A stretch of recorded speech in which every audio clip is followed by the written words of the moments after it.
Mara Voss had never owned anything worth keeping. She had a small wooden bed in a small wooden room, a coat with a torn sleeve she had sewn 3 times, and a bag of dried herbs she carried everywhere, because the healer she worked for, old Edda, always needed something ground or sorted or fetched before sunrise. That was her life, small, quiet, predictable.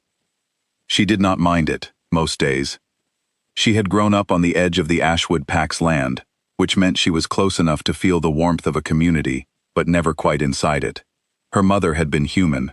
Her father had been a wolf from a pack that no longer existed.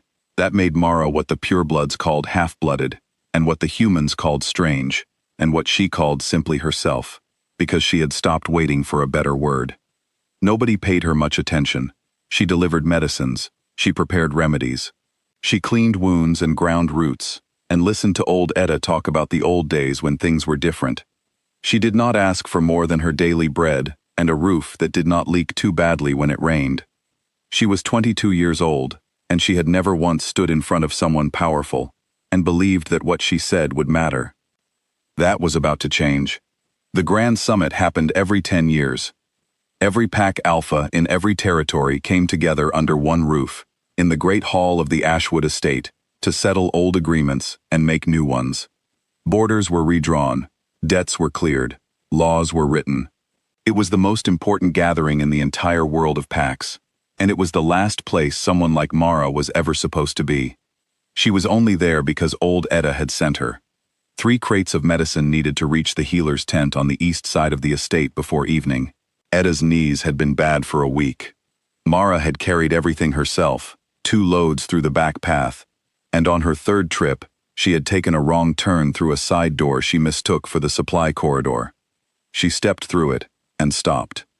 The great hall was enormous, tall stone walls, long heavy tables arranged in a wide half-circle, and every seat filled with alphas, pack leaders, advisors, warriors standing at the edges with arms crossed and expressions like carved stone. At the far end of the room, elevated by 3 wide steps, was a single seat that was not quite a throne, but came very close. The man sitting in it was King Aldrich Vane. Mara had heard about him her whole life, the way everyone had heard about him, the way you hear about a storm before it arrives. He had taken the Alpha King's position at 26, younger than anyone in 3 centuries. He ruled all 13 packs with authority, so complete that no one had tested it in years, not because there was nothing to test, but because everyone who had ever considered it had thought better of it afterward. He was not what she expected. She had imagined someone larger in some theatrical way, someone loud or dramatic, but King Aldrich was simply still.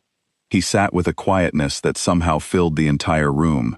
He had dark eyes that moved slowly and missed nothing, and when he spoke, his voice did not rise. It did not need to. He was speaking now.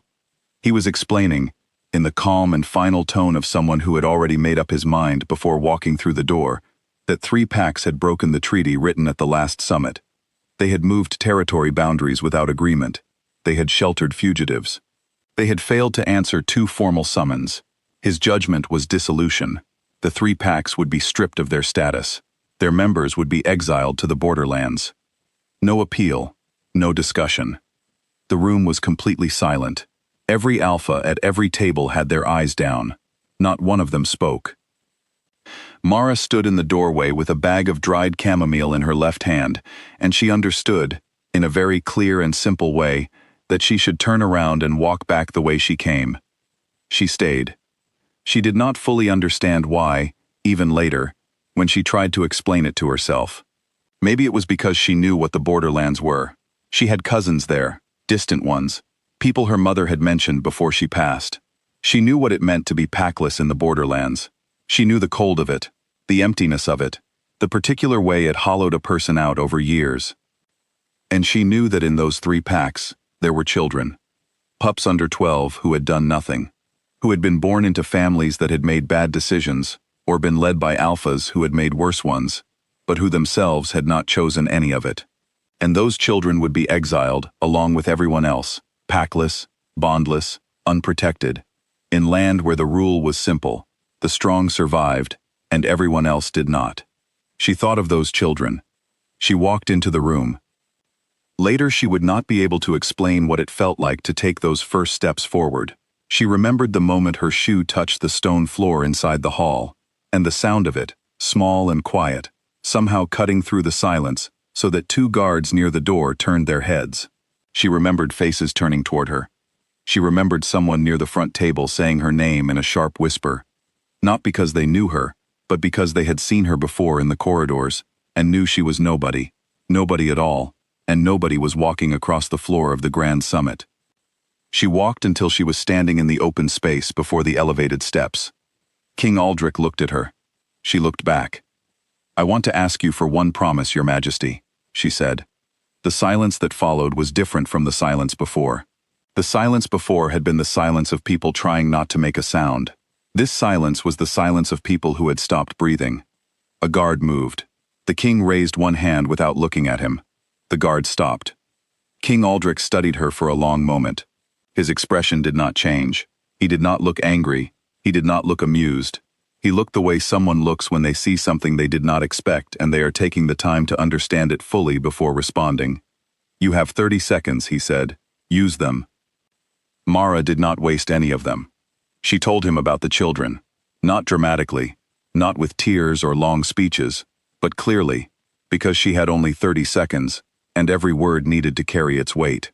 She told him that the pups of the 3 dissolved packs had not chosen their pack leaders. They had not signed any treaty. They had not broken any law. They were children, some of them still young enough to be carried, and exile in the borderlands for a packless young wolf was not a punishment. It was a sentence that usually only ended one way. She asked him for one promise: that no child under 12 would bear the punishment for their parents' choices. That a protected place, neutral ground, would be created, where those children could go, where willing pack families could take them in until they were old enough to choose their own future. The 30 seconds ended. King Aldrich said nothing. Mara stood very still. Her hands were steady, which surprised her. The chamomile bag was still in her left hand. She did not put it down. Then the king said, quietly, "What is your name?" "Mara Voss," she said. "I have no pack. I have no alpha. I'm no one." He looked at her for another long moment. "You are the only person in this room," he said, who spoke. What happened next was something that none of the alphas at those tables ever quite recovered from. Not because it was violent or dramatic, but because it was so completely unexpected that none of them had the right framework to process it. King Aldrich stood up.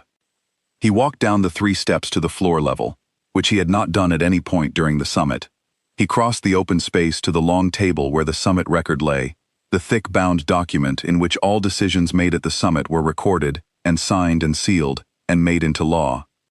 He opened it to a fresh page. He wrote.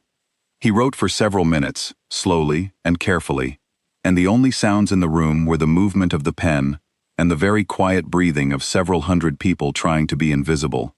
When he finished, he read it over once. Then he called the summit record keeper forward, and he told him to read it aloud to the room. The record keeper's voice shook slightly as he read. It was a decree, a standing law. It said that going forward, in any case of pact dissolution or exile judgment, across all 13 territories, children under the age of 12 would be exempt from exile. A neutral sanctuary would be established in the Ashwood borderlands. Willing pack families could register to foster pups.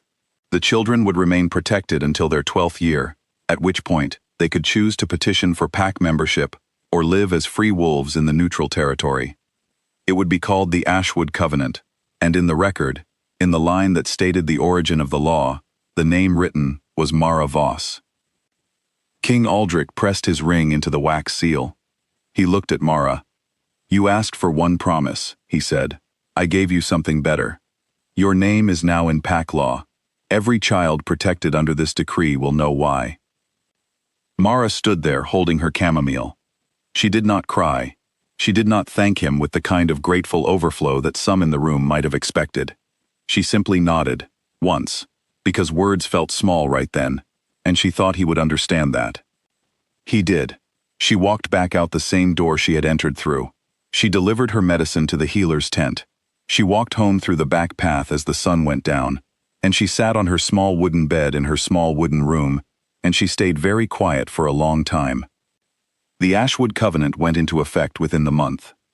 The neutral sanctuary was built on flat land between 3 pack borders, close enough to all of them to be accessible, and far enough from any single one to belong to none.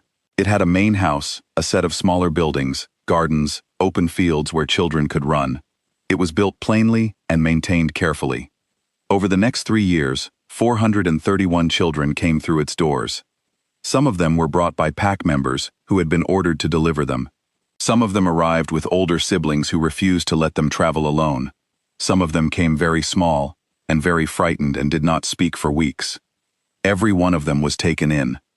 Pack families from across the territories registered to foster. Some of them did it because the law required them to offer. Some of them did it because they had children of their own and could not imagine the alternative. A few of them did it because they had heard the story of what had happened at the Grand Summit, and they had felt something shift in them when they heard it. The survival rate of packless children in the borderlands, which had been a quiet tragedy for as long as anyone could remember, changed so completely in the years after the Covenant that healers who worked the border regions noticed it first and could not initially explain the numbers. Then they were told about the law, then they understood. Mara was offered the position of director at the sanctuary when it opened. She accepted. She had never directed anything before. She had directed dried herbs into small cloth bags, and she had directed old Etta to sit down when the older woman's knees were clearly giving her trouble. She learned the rest as she went. She was not a soft director. She was not the warm and gentle kind who gathered everyone in circles and spoke in gentle tones about feelings. She was practical. She knew what the children who came to the sanctuary needed most, because she had spent her life needing the same things. She needed stability before kindness. She needed a door that locked and a bed that was hers. She needed to know that tomorrow would look like today, and the day after would also be predictable, before she could begin to trust that anything in the world was reliable. She gave the children that. The sanctuary ran well. It grew over the years. More buildings, more families registered. A small school was established on the grounds because the children needed education as much as anything else. Mara was still the director 15 years after it opened. Her coat no longer had a torn sleeve. There is a thing that happens sometimes in large systems, in governments and kingdoms and structures that have existed long enough to become rigid, where one small moment opens a door that everyone had assumed was sealed shut. Not because the system wanted to change, but because someone walked through a room they were not supposed to be in and said something that the room did not know it needed to hear. People who had been in the Grand Summit that day described the king differently afterward. Not softer, they were always careful to say, because that was not the right word, and it would have been inaccurate. He was still firm. He still governed with authority that did not bend easily. But something in his rulings, going forward, carried a weight it had not carried before. Circumstance began to matter in his judgments. Age was considered. History was considered. The reasons behind a decision, not just the decision itself, began to appear in the record alongside the verdict. People who studied pack law pointed to the Ashwood Covenant as the first clear evidence of this shift. They wrote about it in formal documents. They analyzed what had changed and why. None of their analyses mentioned a bag of chamomile. Years later, when the older children at the Ashwood Sanctuary asked the story of how it began, Mara would tell them plainly, because she did not believe in decorating true things. She told them she had walked through the wrong door. She told them she had seen something that was not right and had chosen to say so because she was the only one in the room who had nothing to lose, and sometimes that is the only kind of person who can say the necessary thing. She told them that the king had listened. That was the part she always came back to, not her own courage, which she described without pride, only as a simple choice made in a small number of seconds, but the fact that a man with more power than anyone else in the room had heard a woman who had none, and had let what she said land, and had done something about it. She told the children that both things mattered, that speaking mattered, and that listening mattered just as much. She told them that the future was not always built in large dramatic moments by people who planned to be remembered.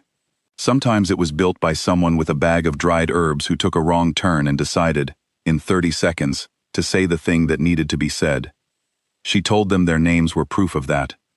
every one of them.